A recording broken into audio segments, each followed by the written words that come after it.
I am Ken Sorensen, Chief of the Criminal Division for the United States Attorney's Office for the District of Hawaii. We are here today to formally announce the indictment of 4 individuals on drug trafficking and gambling charges.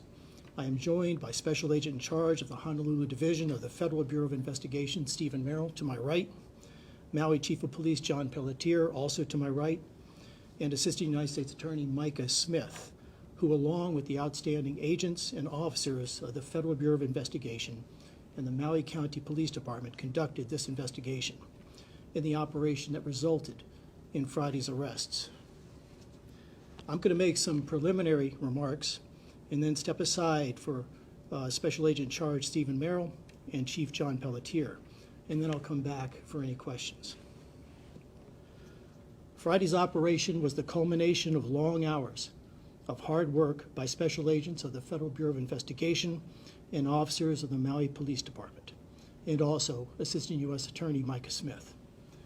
This investigation was born of selfless collaboration between the principal law enforcement agencies and their outstanding investigators.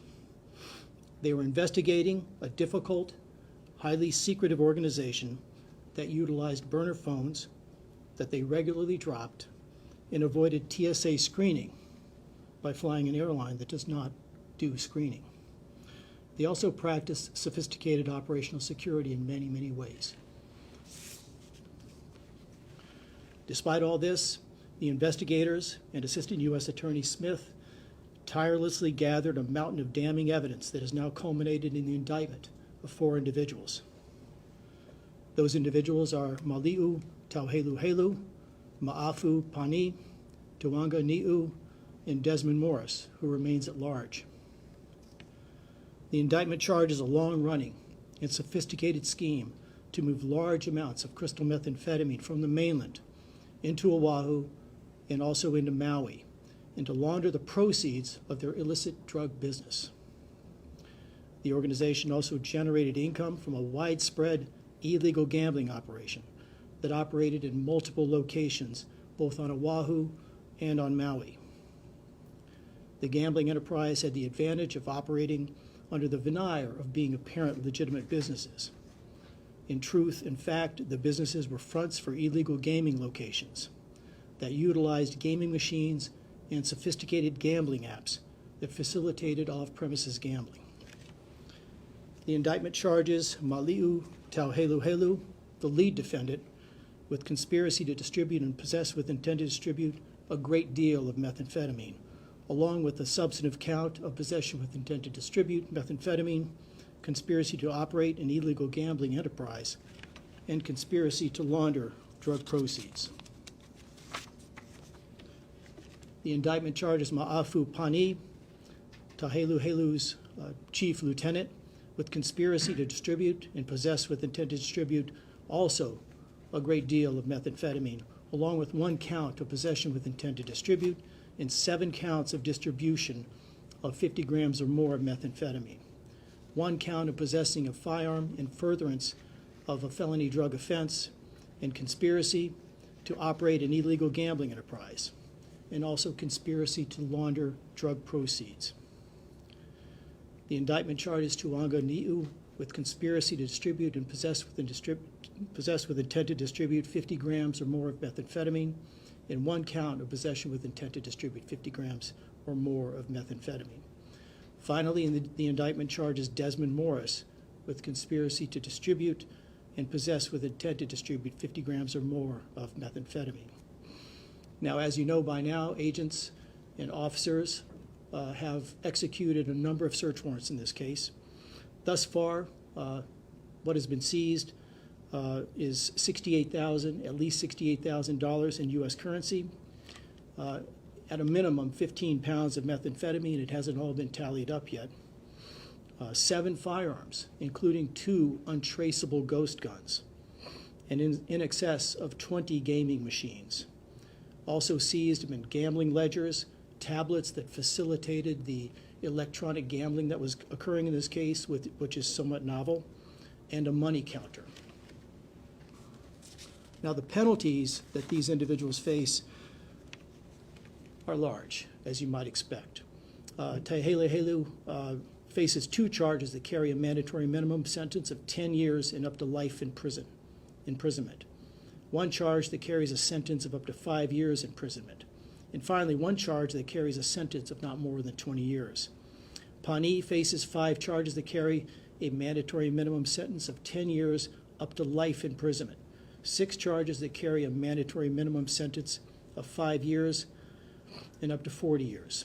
1 charge that carries a mandatory minimum sentence of not less than 5 years, and 1 charge that carries a sentence of up to 5 years imprisonment, and finally 1 charge that carries a sentence of not more than 20 years. Ni'u faces 2 charges that carry a mandatory minimum sentence of 10 years and up to life, 1 charge that carries a sentence of up to 5 years imprisonment, and finally 1 charge that carries a sentence of not more than 20 years. Morris, who remains at large, faces 1 charge that carries a mandatory minimum sentence of 10 years up to life, and 2 charges that carry a mandatory minimum sentence of up to 5 years, up to 40 years. Those are the penalties that these individuals face.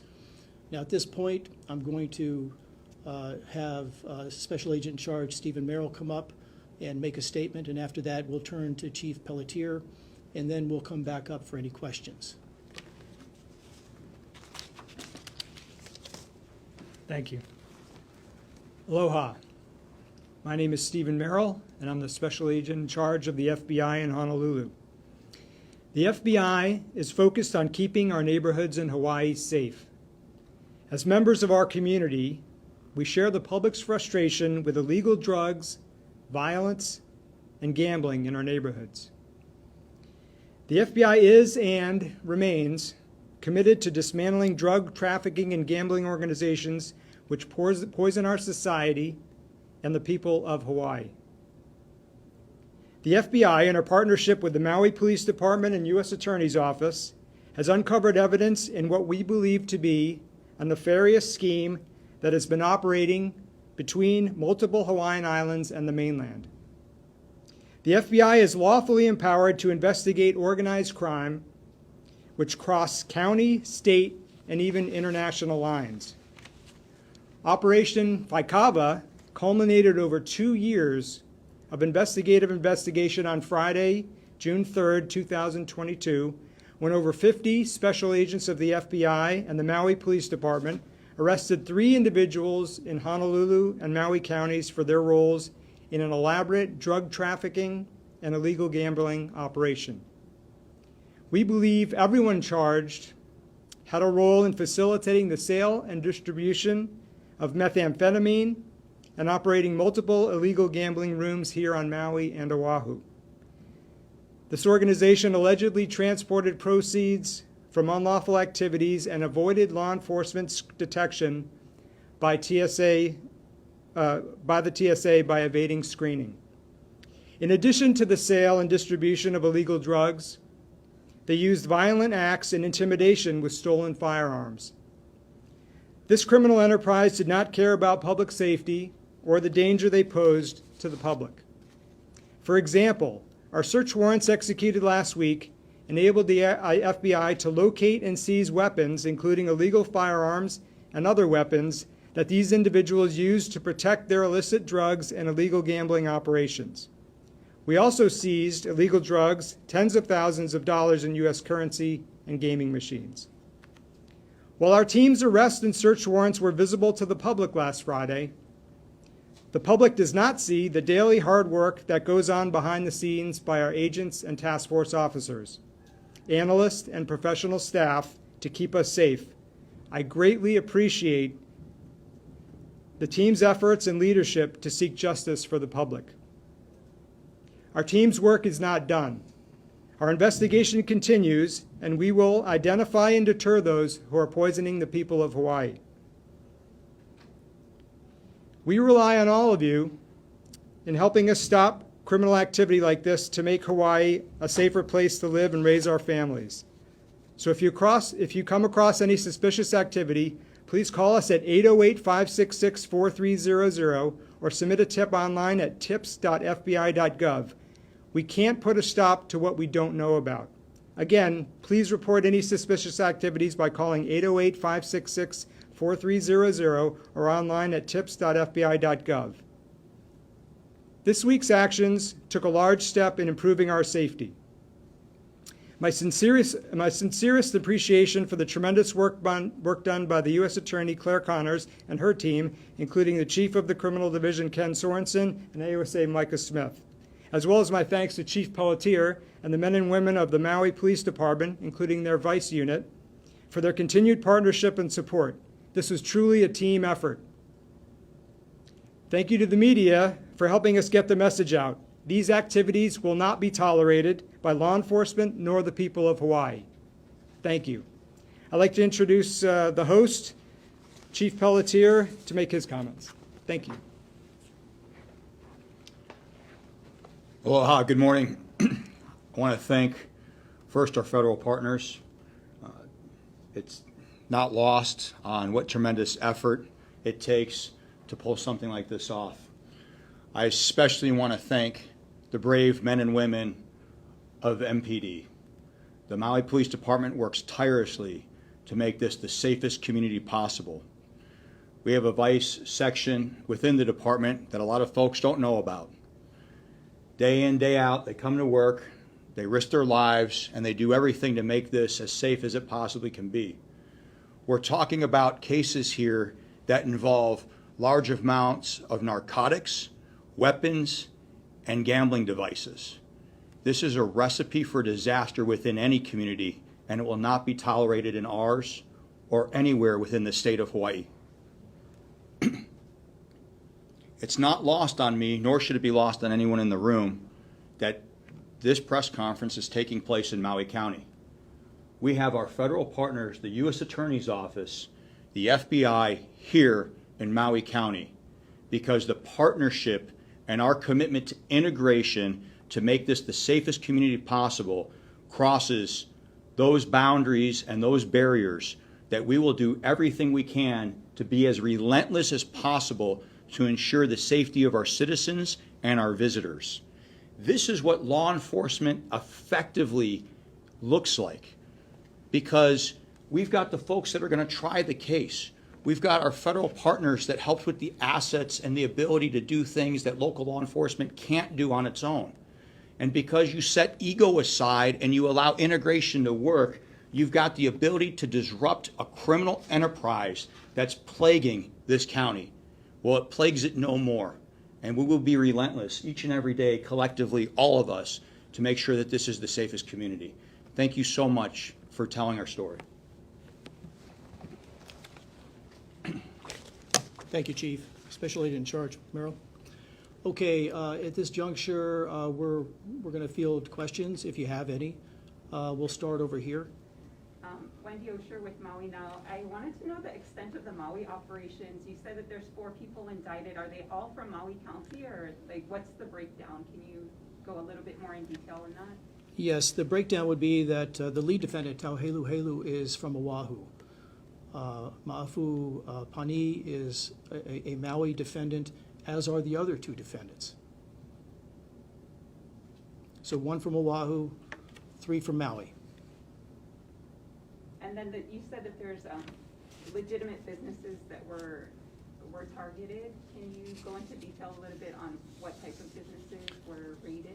Well, what they were they were fronts. They were business fronts that did have some legitimate business activity, but for the most part, they were operating illegal gambling enterprises within their doors, sometimes hidden, sometimes more overt, but in most places there were gambling machines on Oʻahu, and there was a gambling location here that used a gambling app where you would go in and you would buy credits on the app, and you could both cash in there, you could play there, you could take your app and play elsewhere and go cash in.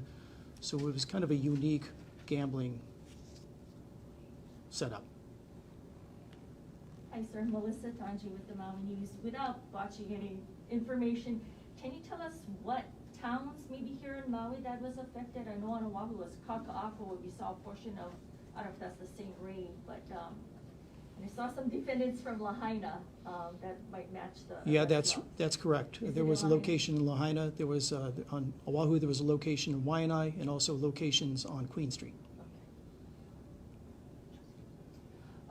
A lot of times when we see these busts on Oʻahu, the defendants are released, the games are back in the rooms and the game rooms are open, sometimes the very next day or not far after these major busts happen. How can you assure the people of Hawaii that these defendants don't get released and these game rooms aren't reopened today or anytime in the future? Well, that's a great question. I mean, the first thing we do in our efforts to protect the public are to fight vigorously to make sure that these individuals remain in custody. In other words, we have moved to detain. If you look in the court record, in the docket, you'll see our motion to detain, which has been lodged as to defendants Helu and also defendants Pani, and I think defendant Ni'u as well. Is that correct? So we have pursued our efforts to detain these individuals pending trial, and we're confident and hopeful that the court will detain them. Certainly there's a treasure trove of evidence that supports a detention argument in this case, and we're going to make it. And just for clarification, how many total locations? Do you say 1 here on Maui and 3 on Oʻahu? That's right. The locations on Oahu were in Waianae and also in downtown Honolulu in the Kaka'ako area. And here we had a location in Wailuku and one in Lahaina. Can you repeat the name of the operation, and also is this connected to any past incidents or arrests, or is this a brand new investigation? I think for that question, and also to allow the Assistant U.S. Attorney that ran this investigation to address some of these questions, I'm going to ask Micah Smith to come up and answer that question. Thank you.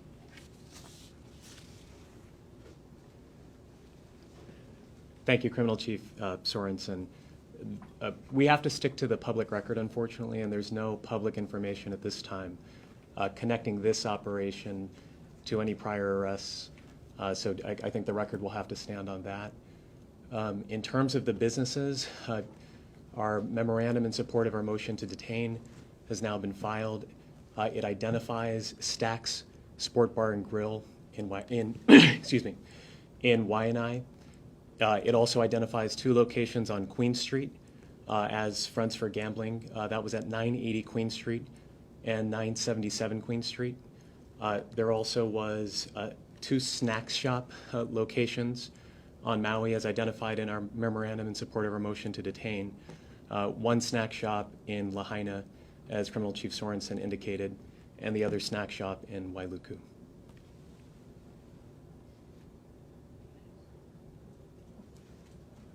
One more question. Well, so what happens? Are we still looking for the 3rd guy here in Maui? And Yes, so our final subject is currently at large, and we have an active investigation going to make sure that he's apprehended as safely as possible.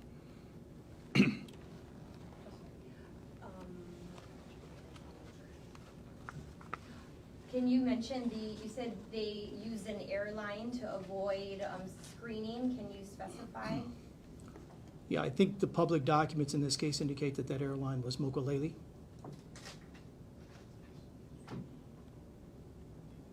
And then you also mentioned they're part of a larger organization. Can you specify, like, you mentioned some mainland and even international organizations. Can you elaborate on, the extent of that? We don't want to elaborate too much on that, but what I will say is I'll refer you back to the public record. Look at the indictment in the case, look at the paperwork we filed. There's a motion to detain that's filed in the public record, and I think there's some helpful information there as well. But at this juncture, we really don't want to talk too much about the rest of any organization that may exist and whatever activities we might be doing to look into that. And again, it's an ongoing investigation. We'll go ahead and conclude from here. Thank you very much for telling the story. Appreciate it. Thank you.